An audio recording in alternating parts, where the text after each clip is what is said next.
Hey, everyone. Welcome to Locked on Lakers for Monday. Brian Kamenetsky, Andy Kamenetsky, Austin Reaves is going to represent Team USA.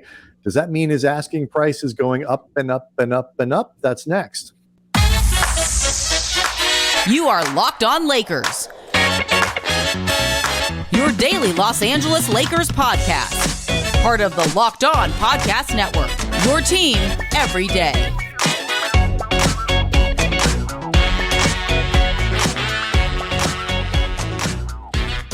Thanks to everybody for making Locked on Lakers your first listen of every day, Monday through Friday, no matter how or where you get your podcasts. It's always going to be free. It's never going to be behind a paywall. Locked on Lakers on YouTube, of course, is where you can go to hang out with over 17,000 Lakers fans, NBA fans, all deeply interested in what the Lakers are going to be doing as we head into the draft, head into free agency. A lot of moving parts, Andy.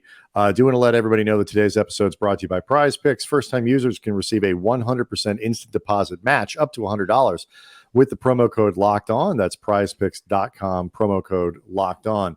We're going to talk about some of those moving parts potentially and names the Lakers might be able to throw into trades should they want to go that route as opposed to just getting the band back together for next season. But Andy, one of the big parts the Lakers hope doesn't move is Austin Reaves. And that is a guy who his asking price got a lot higher during the playoffs. And we learned this weekend that Reaves was invited and accepted an invitation to go play for Team USA at the FIBA World Cup in the Philippines, which I believe is in August. Training camp will start in August for that. Other guys on the team that have commitments to Team USA would be Anthony Edwards, Tyrese Halliburton, Mikal Bridges, Bobby Portis. So it's Jalen Brunson. So it's a new group of guys, definitely an off year, not an Olympic year with the starriest of stars, but another one of these little things that is coming to Austin Reaves that raises his profile and, Andy, in theory, makes him that much more expensive for the Lakers to bring back. Yeah, I mean, there's been a lot of chatter about how Austin Reaves around the league, nobody seems to doubt that what he's done this year is real, that it's a foundation that can be built upon, that he's not going to continue to get better. He's young, multifaceted, and to some degree bet on himself in the draft once it became clear he was not going to be drafted in the first round or maybe even early in the second, he through his representatives told teams don't draft him. And he had earmarked the Lakers as a place that he thought he could thrive. And, so far it seems like he mapped out his future pretty well. Everybody knows he's got this restricted free agency coming up where there's a max for what the Lakers can offer him. It's around 4 years. 4 years, $52 million, give or take. $52 million. That's the most the Lakers can offer him off the bat. However, other teams around the league can offer him more. The Lakers can match it. The question, though, is how much more actually is Reaves going to be offered, even acknowledging that pretty much the other 29 teams seem impressed by him. There is, whether wishful thinking or I guess some pretty well-grounded whispers, some growing thought that perhaps the offers aren't going to be coming in for Reaves the way it had been expected even just like a week or so ago. Well, look, in the rest of the league, he can make up to 4 years, and I think it's about $100 million. Yeah. What makes this unique for people who may not be familiar is the first 2 years of that deal would be pretty much locked in terms of salary. I think it's $12 million about the first year, and then a slight raise in the second year. And so whatever's left after that would be completely backloaded to those last 2 years. So if he gets an $85 million contract, those last 2 years are going to be high 20s or something like that. The math, if he gets to 100, he's in the 30s for those last 2 years. It's an interesting thing. Like years ago, it used to be if you made an offer to a restricted free agent that it would be like a week where your money could be tied up, where the the team, in this case the Lakers, would have that amount of time to decide whether or not to match that offer. And in the meantime, free agents are coming off the board and all that. And so that was considered to be a real impediment for restricted free agents to get offers, because it was tough. Now it's down to, I think it's down to about like 24 hours. I think it got even shorter in the new CBA. And so I got to be honest, I think this idea that nobody is going to make Reaves an offer because the Lakers are almost sure to match it. And by the way, really quick, just the idea of where that's coming from, among other people, Dan Wojcicki from the LA Times in a recent report said, quote, the Lakers' open stance about matching offers for the two, the other being Rui Hachimura, could end up saving the team money, particularly with Reaves. After a terrific postseason debut, teams with cap space don't have much optimism they'll be able to pry him free, which means the Lakers' 4-year, $52 million-ish max offer might be the most he gets. People around the league, though, seem to think Reaves is worth more, but the rules prohibit the Lakers from giving it to him unless they're matching another team's offer. So the idea that this is just fait accompli, they're going to match whatever, so what's the point of even putting it out there, tying ourselves up for even 24 hours? Here's the thing, and it's interesting because like Reaves, who Reaves is as a player, I think is particularly relevant for why I think this is wishful thinking. Because, and I think this FIBA thing, the FIBA World Cup and his invitation there, because you look at this roster and there are higher profile players. Tyrese Halliburton is a number one on his team. Anthony Edwards is considered, maybe the best player, certainly probably the best. He passed Karl Anthony Towns as best player on that team, or the team player that people think certainly has most upside. Like, Jalen Brunson, he was an all-star this year, or was he close? I don't remember. He did not make. I don't believe he made the team this year. He Randall definitely was did. not all. Right. He might have made the all-star team. He definitely was not all NBA because Randall was. But really, really good. Yeah.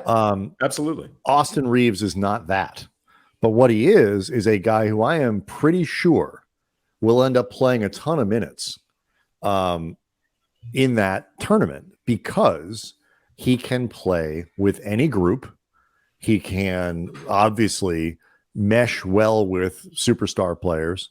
And he can also get you a bucket and do all that other stuff when you need him to. He's too sort of, and so, part of what people say is like, well, are you going to want to pay Austin Reaves $27 million in 3 years, for 2 or 3 years, let's say, down the road? Is he going to be that level of player? And like, maybe not.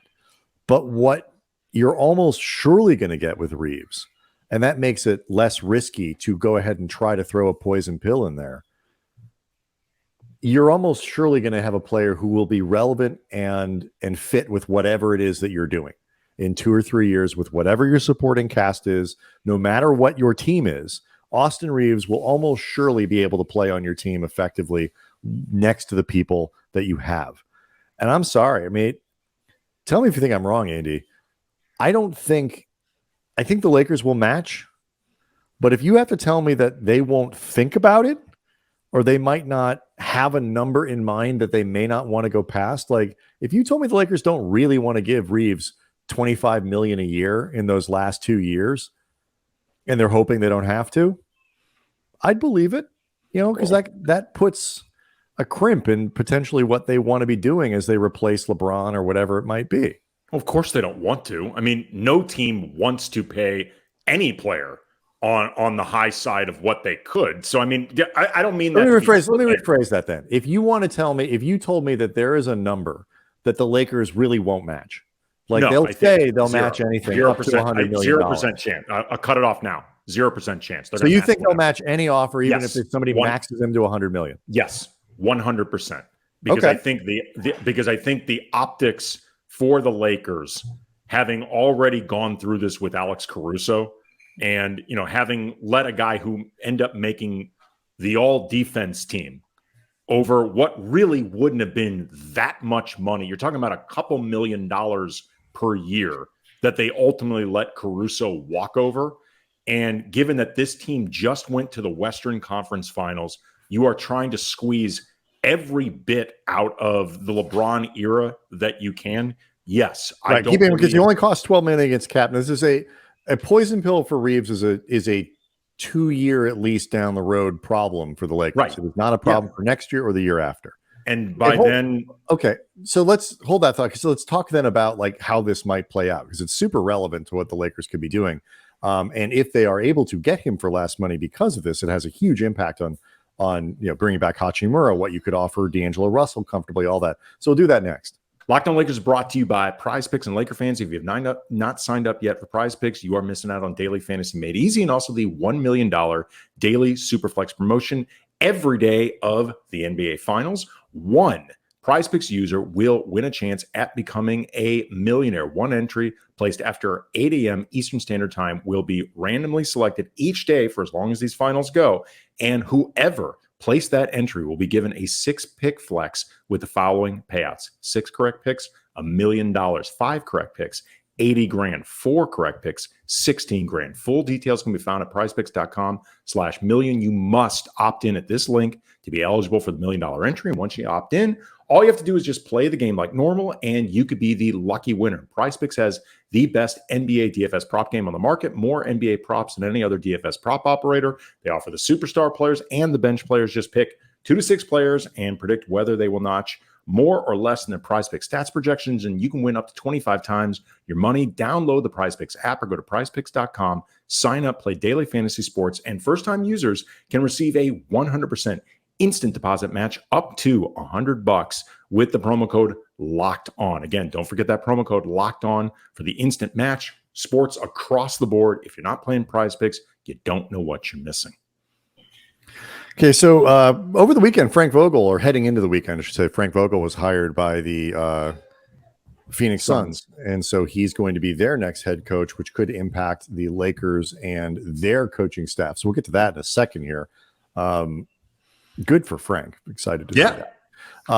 But let's finish this Reaves conversation, because I mean, I brought this up earlier, like that he might be playing, weeks ago, that he might be playing so well that it could discourage people from offering him the money that he really deserves, because the Lakers are sure to match it. I mean, I maybe not be 100% there with you that they would match, even if somebody maxed him out, like, just because, again, the Lakers could be uncomfortable giving Reaves $30 million a season in 2 years, $32 million, $33 million.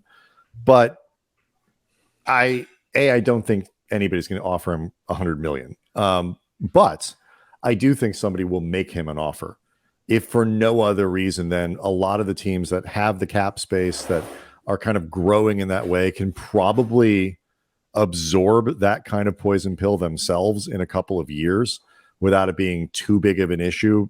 These are not teams that generally have access to the superstar free agents with cap space. They're re-signing their own guys and whatever. So I think somebody's going to make him an offer. I hope somebody makes him an offer, just because Reaves deserves to make more than what the Lakers can pay him. Well, let me put this in perspective. First of all, as far as the idea of this being a poison pill, or really all that poisonous to begin with, if you're talking about somewhere between $25 to $30 million, here's a list of some of the players in that range right now. Buddy Hield, Terry Rozier, Draymond Green, this iteration of Draymond Green, John Collins, Anthony Simons, Jalen Brunson, Jaren Jackson Jr., Jaylen Brown, who's about to end up getting paid gobs more than that, but current salary, RJ Barrett, Andrew Wiggins, DeMar DeRozan, this version of Kyle Lowry, Julius Randle, this version of Gordon Hayward, Tyler Hero. Is Austin Reaves as good as all those players right now? No, but he is as good as a lot of them. And do I think it's outlandish that he could end up, by the time the poison pill part of this kicks in, as good as everyone on that list, or just about everyone on that list? Close enough. Because you also, too, you are getting the front end, you're getting a premium, because, he's going to you can't make more than $12 million against your cap next year. So you do get that. And I just did the quick napkin math, and I believe, like, let's say somebody gave him $85 million, it'd be about $30 million a year in those last 2 seasons. So the point, it's not, to comparison to those players, it's not crazy, right? That's the point, is assuming you believe in Reaves and what he's been doing, and that he can continue to get better, and just acknowledging where NBA salaries are going in general. even knowing that there is a belief that with the new CBA, it's going to hurt the middle class of the NBA a lot. Middle class is still probably a very relative term. And I don't mean in terms of the money. I mean in terms of the player that you're defining as middle class. It's that issue of like guys who, it's going to force more guys into that sort of max territory and more guys down in that sort of mid-level and below territory. And the dude who makes 23 million on just a, signs like that guy is going to get squeezed. But like, do you think Reaves, let's say, this theory plays out, I'm not sure how much it's really going to benefit the Lakers in the long term, because if I were Reaves and nobody gave me that $85 million offer, that $80 million offer, I would sign I wouldn't sign a 4-year, $52 million deal with the Lakers. I would sign a 1-and-1 with a 2-year deal with an opt-out after the second one, when my salary would be set to then blow up, whatever it is. Like, or a 4-year deal with a bunch of early an opt-out after 2, whatever it is. I would not commit to that were I Austin Reaves, because I would want to get myself out onto the open market as quickly as I could. It would benefit the Lakers in the sense that they would then kind of gain more control back in the process. But in the end, they'll probably end up paying about the same amount as they otherwise would have. It's just that they could control the process better, which is, I guess that's good for them. Yeah, I mean, they can control it to some degree, but they also have more potential of losing him as a player. Yeah. And look, the bottom line is some of the poison pill part of this, as much as the Lakers are always going to be seeking out stars to be a part of their team. So you always have to be thinking about, how much of your cap is going to be remaining for superstar X that you're going to be looking for.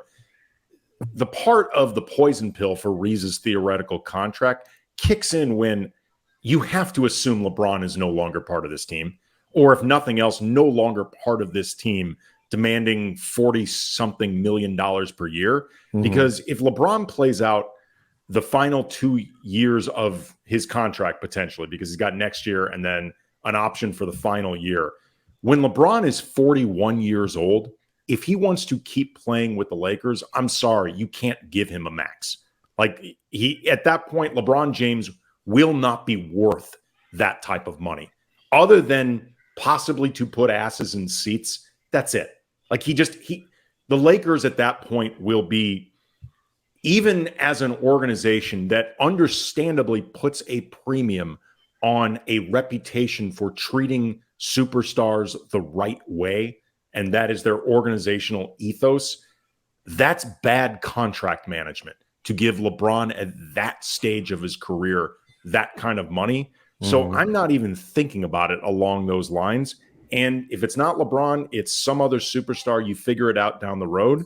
As far as other teams, though, around the league, the idea that the Lakers are just going to match whatever, and I do think that is what's going to happen with Reaves, the idea that another team wouldn't test this, if I'm one of these other franchises and I really believe in Austin Reaves, I figure out what is the most that I am comfortable offering Reaves, and I put it out there, and I make the Lakers match it, because glass half full version, they surprise you by saying no, right, and then you get the player you want. But then glass half empty version, but still benefits you as another team. The Lakers then have to deal with the future cap math of having Reaves on their roster. No, it's right. I don't see the downside. No, I see none. It'd be one thing if you had to sit on this for 3 days, a week, potentially, right, something like that, tying up your own finances for 24 hours. Unless you really think you're going to miss out on somebody important, I'd absolutely put the Lakers. Because again, most of these teams, like I guess the Rockets, theoretically there's the whole Harden thing going on or whatever, but I suspect they probably, again, Reaves only costs $11 million or $12 million against cap next year. I think that opens up the amount of flexibility the teams with cap space would have. Who else is, other than James Harden, maybe, and that's a very specific case. And I use Houston here in air quotes to represent a bunch of different, franchises that are kind of similar in this regard. Who's going there? It's like, like a lot of these teams aren't going to attract the, Giannis when he's on the free agent market if he gets there. It's like, so I agree with you. I think that offer is coming. Let's talk Frank here. We'll do more of this after the break. But were you surprised at all? Monty Williams goes to Detroit after being fired by Phoenix. 6 years, $400 bazillion was, I believe, the term sheet there. And they come back and they give Vogel, I think it's 4 years at $6 million a year, something like that. I have not seen the numbers. Yeah, it's something like that. It doesn't really. Were you surprised that Phoenix went with Vogel? Not a super sexy name to go along with Devin Booker and Kevin Durant. 5 years, $31 million is okay. Is so about $6 million a year for 5 years. Yeah. No, I'm not surprised. Frank Vogel is basically as good as anybody, or I think perceived as good as anybody out there who is established. So unless you're looking to take in like a Charles Lee, somebody, he's on Milwaukee's staff and has a really good reputation as an up and coming assistant, kind of like the way Darvin Ham has had that reputation for years, or like Adrian Griffin has had that type of reputation for years. Unless you're looking to go with more of an unknown quantity who could be on the rise, Frank Vogel is as good and as established as anybody out there. Yeah, especially once Nick Nurse went to Philly. Exactly. I mean, he has a championship. He's been good with two different organizations. I'm not surprised at all, particularly too, and we can talk about this next, when you get into some of the particulars of Phoenix's roster. I actually think that's exactly what I'm thinking. So let's do that next. Okay, so one of the things that is interesting, and will be relevant, we'll get to why in a minute here, is that the Suns have agreed, in addition to Frank Vogel, they're paying assistant coach Kevin Young, who is considered a really good offensive mind, about $2 million a year to stay on as associate head coach. He becomes the league's highest paid assistant.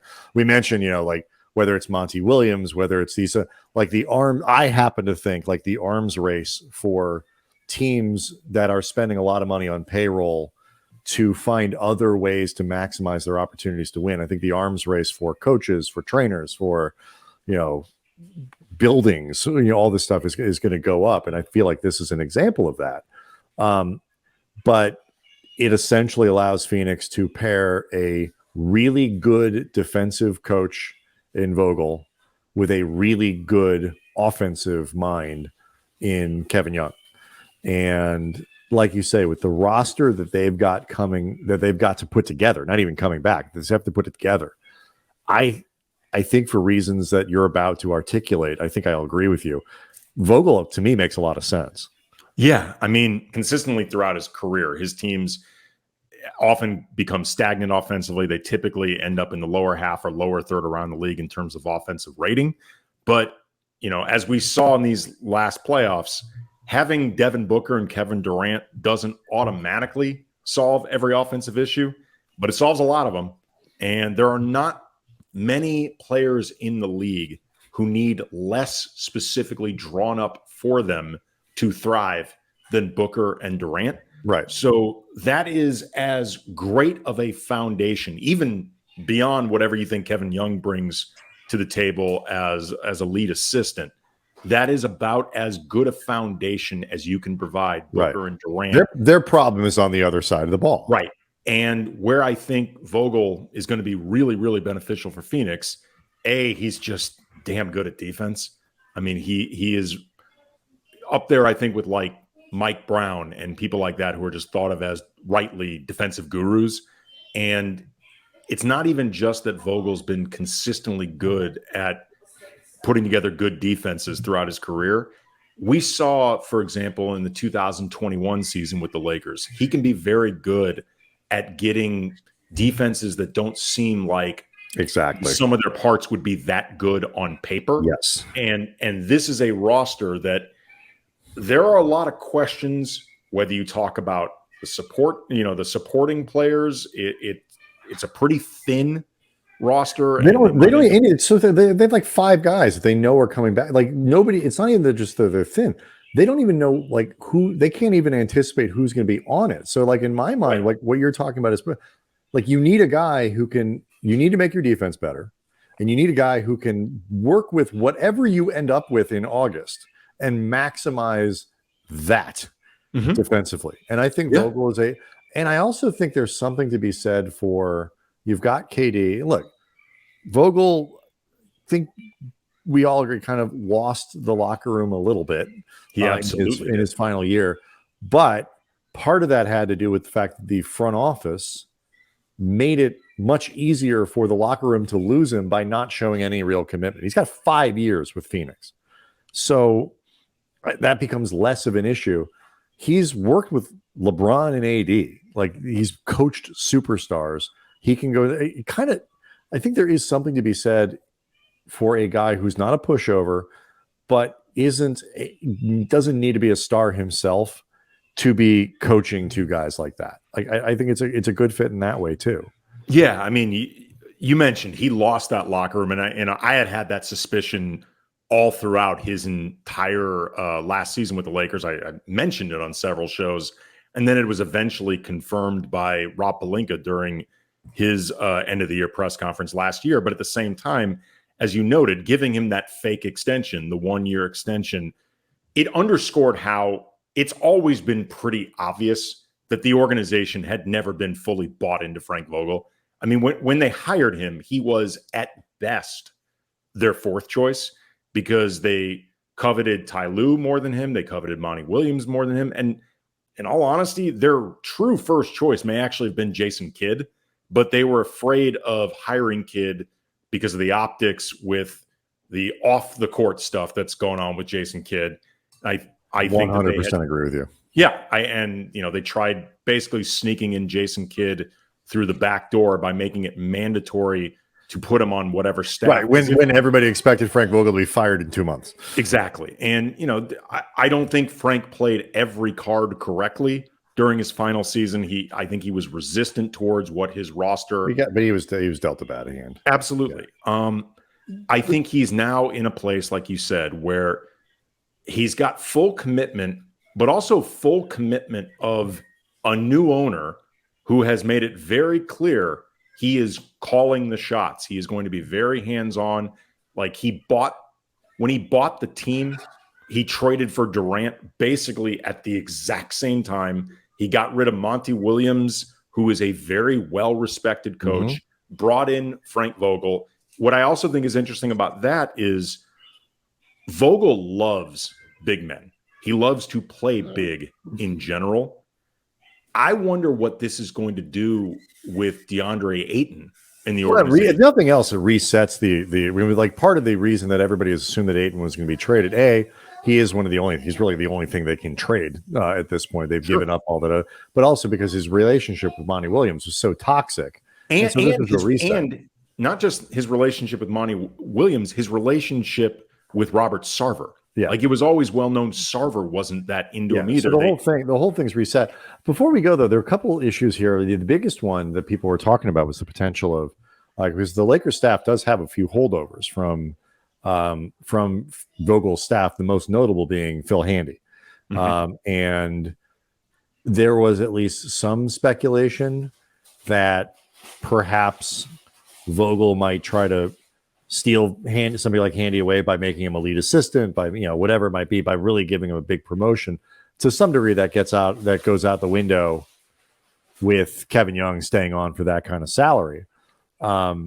There's less room for him to be, but he could still become a front of the bench, front of the bench as opposed to the back of the bench.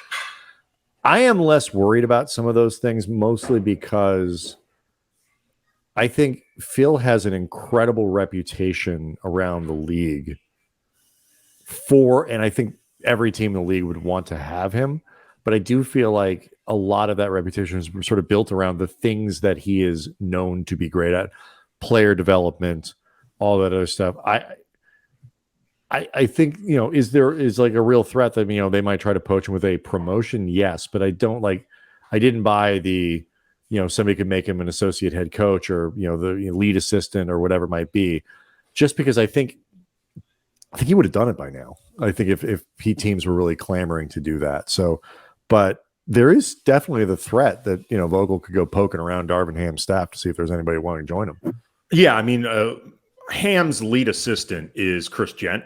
So in that sense, you're not talking about Phil Handy's title right now, but you know, it really helps if you want to try to feel secure about this. It really helps that Phil Handy has a phenomenal relationship with LeBron, and it's been that way for several years, and I'm sure is a big reason that Handy would want to stay with the Lakers in the first place. He's a tremendous coach. Like I said, I think every team in the league would want him. I just don't know. He's not a specific X's and O's coach. Right. And I'm wondering, like, you know, I wonder how much, like, does Phil want to be, you know, on the first row of the bench? Like, how important are these things? He's made it clear he wants to be a head coach. Right. Like, that is something that he wants. He's been on the record open about it, but he may, from his perspective, unless he comes to realize I need to show myself as much for the X's and O's as opposed to the reputation that I've built, which is in certain respects a specialist, you know, like a highly finish your point. I was going to say, unless he feels like I need to specifically show some chops as an X's and O's, this is your specific job. I don't know what he gains from being a lead assistant somewhere else versus the job he has with the Lakers. It seems like he wants to be a head coach and feels like I've done enough now that I should be hired for that, or I've shown my qualifications. I think essentially I agree with you. Like, I don't think he would gain a ton from making a jump like that, but we'll see. I hope it doesn't, because the Lakers, I think, are much better with him on the staff than they would be if he went somewhere else. Yeah, I got one last thought on Vogel to the Suns, but I will save it for Tuesday's show.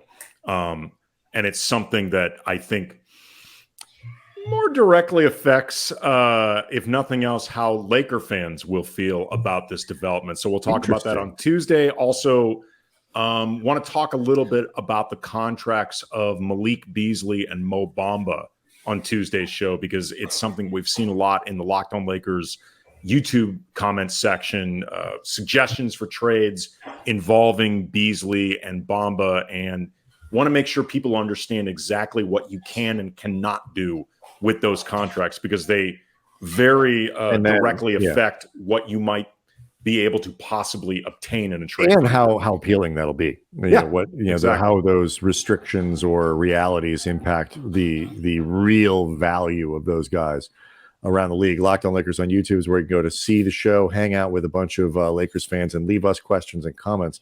Critically important in the off season as we construct shows. Really want to hear from you guys and make it as interactive as possible. We will see everybody on Tuesday.